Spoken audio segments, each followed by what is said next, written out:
Hey y'all, welcome back to TUTV. I'm Jono. And I'm Sarah. Sarah, we just got back from break. What did you do? What did I do? I went thrifting because so I'm from Stillwater, and Stillwater has the best Goodwill ever. Like, it's so good.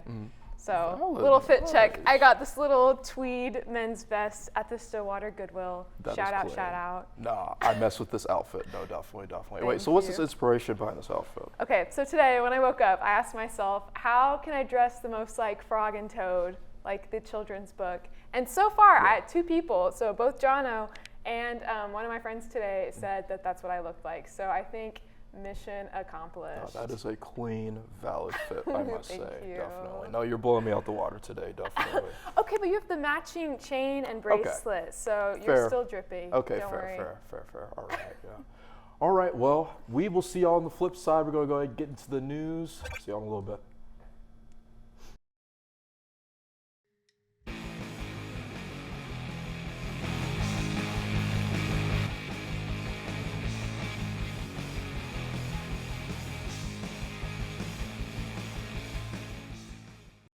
Welcome to TUTV. I'm Joe McCurdy. And I'm David Stump. We have some awesome stories for you this week, so let's hop right in. On November 19th, 5 people were murdered and dozens injured in Colorado Springs Club Q, an LGBTQ+ nightclub. Anderson Lee Aldrich, the accused gunman, was reported to have walked into the club shortly before midnight, wearing body armor and carrying an AR-15-style assault rifle. A statement released on Club Q's Facebook account stated that they are, quote, devastated by the senseless attack on our community, end quote. Daniel Davis Aston, a Tulsa native, was one of the individuals that lost their life. Tulsa's Club Majestic held a candlelight vigil on November 20th to honor all of the victims of the shooting. On November 21st, a 5.6 magnitude earthquake left more than 250 individuals dead in Indonesia's main island of Java. Although an earthquake of this magnitude would usually cause minimal damage, the combination of weak infrastructure and the proximity to fault lines produced severe results. In an interview done by NPR, Gayatri Maralani, an assistant geology professor at Gada Mada University, said that, quote, even though the earthquake was medium-sized, it was close to the surface and was located inland close to where many people live, end quote. Indonesia is located right close to the Ring of Fire, an arc of volcanoes and fault lines in the Pacific Basin. This is where most of the earthquakes occur. Residents of Louisiana and Mississippi will experience several severe storms this upcoming week, according to an article published by CNN. More than 40 million people from southeastern Texas and eastward to central Indiana are also at risk of experiencing severe weather. Individuals in those areas should prepare for hail, damaging winds, tornadoes, and potential flooding. Residents of Louisiana and Mississippi have been encouraged by their respective emergency management agencies to take pictures of their homes and other property for insurance purposes. 4 Buddhist monks in Thailand have been sent to rehab after testing positive for meth this past Monday. The group of monks, including their temple's abbot for head monk, failed a required drug test this past Monday after suspicion of drug abuse from a prior police raid at their temple. Bonler Tapiti, an official who aided in the crackdown, said at a press conference that, quote, the temple is now empty of monks and nearby villagers are concerned they cannot do any merit making, end quote. Merit making is Buddhist practice that involves followers donating food directly to monks as a good deed. The monks were immediately revoked of their monkhood, and other monks were sent to their temples so villagers can continue to practice their religious obligations. A rocket carrying 3 astronauts from China has been sent off this Tuesday morning to allow the astronauts to spend time in their newly completed space station. The Shenzhou mission was launched at the edge of the Gobi Desert at 10:08 a.m. Eastern Standard Time. This 6-month-long mission, led by Fei Junlong, is the last part of the, quote, construction phase of China's space station, end quote. Next year, China plans to launch Sunshun Space Telescope, which, while not part of Tiangong, will orbit in sequence with the station and can dock occasionally with it for maintenance. So a story that we haven't covered is the events going on in Qatar. Obviously, the World Cup is being held in Qatar, which is in and of itself extremely controversial. But the things that are occurring in Qatar include an immense amount of homophobia, with religious beliefs playing a part of that. If you have any thoughts on the matter. Yeah, I think I heard recently that Germany is joining Wales and England in suing FIFA and the World Court for not allowing their players to wear rainbow armbands.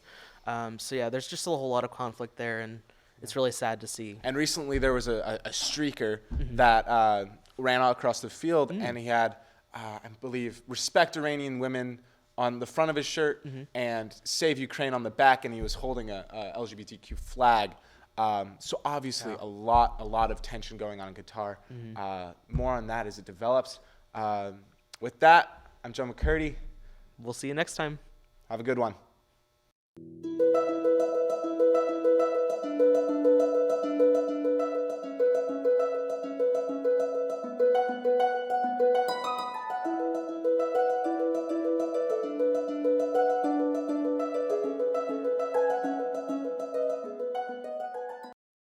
Hi, I'm Caden Ketcher, and I'm here with Joe McCurdy, our sports producer and resident Twitter personality.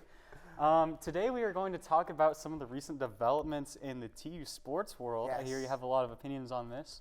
Just We'll a talk few. about more of what's happening in that world in our sports section. But the main thing I wanted to talk about is get your opinions on the firing of Phillip Montgomery. Right. So Phillip Montgomery has been here for 8 years. I mean, he's been probably one of the longest tenured head coaches at the University of Tulsa. He went 5-7 this year, and overall had a losing record as a head coach. But he took us to four bowl games, 3 winning records, and won 2 of those bowl games. So it'll be interesting to see what we do going forward. Obviously, we previously fired our head coach, and now Eric Conkle is the head basketball coach. So it's trending in that direction for a lot of the TU sports. But honestly, I'm really intrigued to see where things go, and the dominoes that will fall in the upcoming weeks and months if we don't hire somebody soon. So. Yeah, definitely. I've heard from reports that some football players are thinking of transferring because their allegiance to the head coach or something like that. Yeah. So we've already seen one. Starting quarterback Davis Brin has recently, as of I think Monday, has entered his name into the transfer portal. He was his second-year starter. We started for the majority of the year until getting injured in the Ole Miss game. And I think a lot of people remember Davis as the quarterback that came in as a redshirt freshman and won two-lane game with a Hail Mary pass, So yes, obviously I hope the best for him. He's obviously done a lot as our quarterback. Hopefully we get to maintain Braylon Braxton, who is our most recent redshirt freshman who came in after Davis got injured, and finished the year out well, finished the Houston game with a win. But yeah, it'll be interesting to see who declares for the draft, who transfers, and who stays, honestly. So. Yeah, so as these head coaches are leaving, like previously you said, the former basketball coach was fired last year. I believe some other sports, the rowing team, they have a new coach as well. As well as the new improvements to the tailgate experience at TU. Do you think we are becoming more of a sports school? Do you think that's what we're trying to focus on here? I think Brad Carson has done a really good job at making athletics a more main focus, put more money into that so we can grow that experience here at Tulsa. Obviously, we are the smallest D1 school in the country, which makes it harder for us to attract that big type of fan base that a lot of Power 5 and Group 5 schools really have. But, you know, if you were at the basketball game, you could see that we have made vast improvements not only to the game day experience, but also to concessions, to the overall just, I don't want to, vibe of games.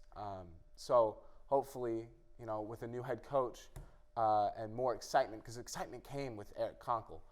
So with a new head coach for football, hopefully we can bring up the level of excitement, because I feel like Brad Carson recently tweeted that the vast improvements and percentages of improvement, including attendance and like merchandise sales, all good things that go into, you know, the sports business. Yeah, I've seen a lot of positive improvements. I saw that Brad Carson tweet where he listed off 10 or so statistics where we had improved in the past year. Do you think that we are in a positive direction with the firing of Montgomery? It's too soon to say. I think it's going to get worse before it gets better. It's proven in the past that since we are such a small D1 school, it's hard to win early. It took Montgomery about 2 or 3 years after he got here to win consistently, and he won in his first 2 seasons, but that was mainly because of the settled roster that was already there. Yeah. So once he got his guys in, it slowed down a little bit, and then he, you know, brought us up to the the AAC championship game, and then kind of, you know, fell off since then. But I'm excited to see who they hire. Hopefully, you know, it brings a lot of excitement. But I do think, you know, it'll be a little bit longer until we, you know, get the results that we desire, and that's a winning season and a winning football team. Absolutely. Well, thank you so much for coming on. It was a we'll see you guys pleasure. later. Thank you.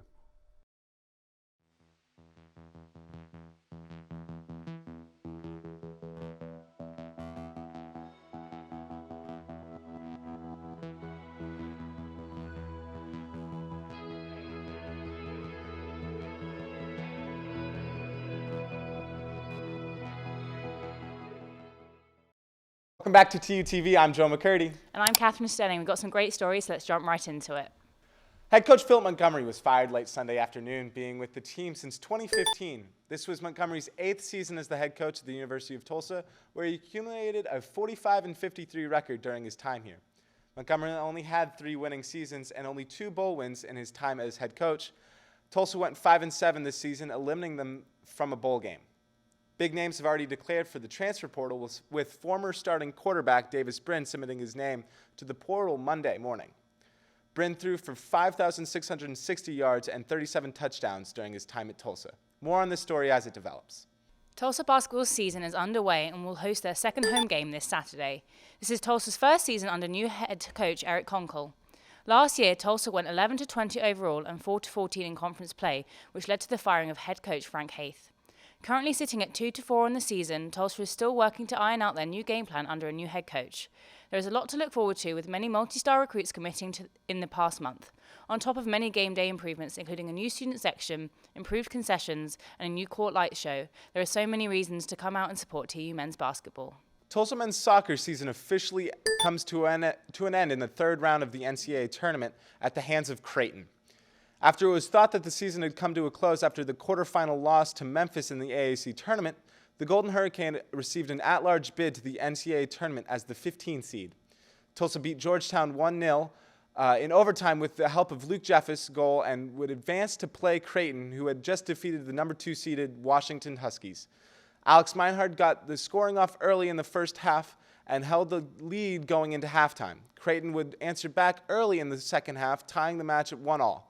It stayed tied up until the 88th minute when a yellow card was called against goalie Alex Lopez, giving Creighton an opportunity at a penalty kick, which they converted. Tulsa was unable to tie the game in the final 2 minutes and lost 2-1 to Creighton. This is Tulsa's 2nd straight year losing in the 3rd round of the NCAA tournament. Tulsa women's volleyball season ends this week after losing to SMU in straight sets. They finished 13-18 overall and 6-13 in conference play, ending the season 8th in the American Conference. This is coming off a season where they went 14-16 and 9-11 in the conference and made a run in the NIVC. While it was a disappointing season overall, the team is still very young, with the majority of the team consisting of underclassmen. There is a bright future ahead for this squad. The World Cup is underway. One of the biggest sports events in the world has already had quite a few shocking results, as well as some controversy. Brazil, Portugal, and France have all advanced out of pool play and into the round of 16, while Canada and host country Qatar have been eliminated. USA faces elimination as they face Iran. After drawing against both Wales and England, they will have to defeat Iran to make it to the knockout rounds. And as we are speaking, the USA has officially defeated Iran. Or Iran, my bad. Yeah. I apologize. Iran. Yes, well, that means they advance through to the final round of 16. Yeah. Yep, so They're London. joining England. Yes, London. London, I apologize. Yes, they're joining England, but England went through top of the table. But they didn't defeat the U.S. They drew to the U.S. Yes. Which wasn't expected, and we have been rubbing it in the face of as of late. So we'll see what happens. U.S. plays Netherlands in the first round of 16. England faces off against Senegal. Okay. Yeah. So we'll see how that unfolds. Yep. Have a good one.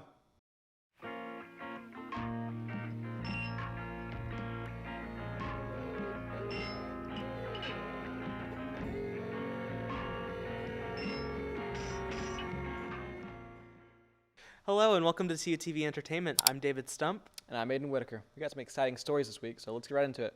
In just over 1 month of Twitter ownership, billionaire Elon Musk has potentially put the existence of the highly popular social media platform in jeopardy. After a month of user dissatisfaction, mass layoffs, and conspiracy theories, Musk is now claiming that Apple has threatened to remove Twitter from their App Store. Removal from the App Store would be a major loss for the company, which has been losing advertisers since Musk's takeover. MIT Technology Review also estimates that, quote, Twitter may have lost more than 1 million users since Elon Musk took over, end quote. Musk claims via tweets that Apple, quote, hates free speech, end quote. Apple has not responded to Musk's accusation of censorship. Paramount has announced that Top Gun Maverick will be back in theaters from December 2nd through the 15th. The Top Gun sequel originally raked in $716 million domestically and over $1.48 billion worldwide, and now has the chance to make even more. Top Gun Maverick is Tom Cruise's highest-grossing film and his first film to make over $1 billion. Of the re-release, the president of domestic distribution for Paramount Pictures said, quote, Top Gun Maverick truly epitomizes the magic of the movie-going experience, and we wanted to provide fans the opportunity to once again enjoy this cinematic spectacle as it was meant to be seen. This feels like the perfect time to bring Top Gun Maverick back to theaters so audiences everywhere can once again experience how spectacular the film is, end quote. Students, faculty, staff, and alumni are invited to celebrate the holiday season as TU's Student Association hosts Lights on TU this Thursday. Lights on TU will feature music and carolers, a mini holiday market, cooking and ornament decorating, free s'mores and snacks, and of course the switching on of 1 million holiday lights. Coca-Cola and cider will also be available to a limited edition TU Goldie themed mug for $8. $2 from every sale will go to the True Blue Pantry Food Bank. There will also even be a guest appearance by Santa. Celebrate the end of the classes and get in holiday spirit at Lights on TU from 5:30 to 8 p.m. in the new U. Netflix has released a teaser trailer of the highly anticipated sequel series, That 90's Show. That 90's Show is a sequel to That 70's Show and will follow Donna and Eric's daughter Leia as she stays with her grandparents in Point Place over the summer. The teaser trailer has promised plenty of screen time for Kurtwood Smith and Deborah Jo Rupp, who are reprising their roles as Eric's parents, Red and Kitty Foreman. Other members from the original cast, such as Topher Grace, Laura Prepon, Ashton Kutcher, Mila Kunis, and Wilmer Valderrama, are also set to make guest appearances throughout the series. That 90's Show will be available to stream on Netflix on January 19th. Tri Delta's annual D-Hop event is back this Tuesday night. D-Hop, which stands for Delta House of Pancakes, is a late-night pancake bar hosted by Tri Delta. The event takes place from 10 p.m. to 2 a.m. and offers unlimited pancakes and bacon, a photo op with Santa and his elves, music, and a pancake eating contest at midnight. Entry to D-Hop is $5 a person, with all of the proceeds going to St. Jude's Children's Research Hospital. During the 2021-2022 school year, Tri Delta raised over $23,000 for St. Jude and raised $6,000 from D-Hop. Help St. Jude and childhood cancer and unwind between classes and finals at the Tri Delta House Tuesday night. So wasn't there recently a tweet from Elon Musk that said because he was so frustrated with Apple that he was going to start making his own phones and stuff? It's very interesting. You know, I don't know how expensive it'll be, but I want to check it out. I mean, he said he would buy Twitter so long ago, and he did it. Yeah. And so it's like, who knows? What do you think it'll have on it? Like, maybe like autopilot or something? That'd be really funny if like the Elon Musk phone could like hook up and control your Tesla car or something. Like a remote control. It's basically going to be GTA just in real life. Basically. At that point, yeah. But, well, until then, we'll see you next time. thank you. Hey, welcome back. Hey, so we have a lot of on-campus events coming up. Sam's going to be at all of them, apparently. Yeah. So that's lit. I can't believe we get to see Santa. That was such an exciting surprise that I just heard. No, yeah. All right, so we have D-Hop this upcoming Tuesday, and then we have the light show TU's hosting this upcoming Thursday. All right. So which one are you looking forward to the most? Okay, so I love pancakes, Yeah. so I am looking forward to that. Valid. But I'm very excited for Lights on TU because I'm a big s'more girl. Because my name is Sarah Moore, so my nickname is S'more. Oh, So I'm okay. very excited to eat some s'mores. Oh, that's cool. Holiday. They said there was like a craft market or something, or I yeah. think that's what they said. So I'm correct. excited to maybe get some Christmas gifts or make some little ornaments. Yeah, what are you looking forward to? No, yeah, I'm looking forward to both events probably equally as much. I mean, let me think. I guess this is like a really big light show apparently, because it's like I heard it's like 1 million lights that TU has strung around trees and stuff. So I'm like, okay, I'm expecting, big production, big hype, So Yeah, they've been putting them up forever. I saw Yeah. they had like a big cherry picker out at McFarland, putting lights up on the building. Oh, yeah, definitely. Okay, so have you seen the decorations in ACAC? I've not. You have to go. There's this like giant where all the tables are in the middle of this giant platform, and there's like 8 trees and a giant metal reindeer and a sleigh. Okay. And then outside of Hardesty, there's these huge ornaments. There's like a pile of like 6 of them. I don't think they're done yet because they have some trees that they're gonna move around. Yeah. But like TU is going hard for the holiday season. They are. With the definitely. decorations. It's Yeah. crazy. I'm happy they're utilizing like reusable decorations because we had the pumpkins recently and that kind of, stunk up the whole campus. So, yeah, I'm happy we're using the metal reindeer and the trees now. I wish we would bring in a real one. Ooh, that'd be sick. I'd be down for that, definitely. No, for sure. All right, and then, so D-Hop, that's coming up too. We have to shout out D-Hop. We do. Oh my God, we have to shout out D-Hop so much. I actually realized I already brought them up, my bad. Anyways, that's a wrap, guys. We'll see you next week. We'll see you next week. Enjoy those Bye. pancakes. Yes, see y'all, bye.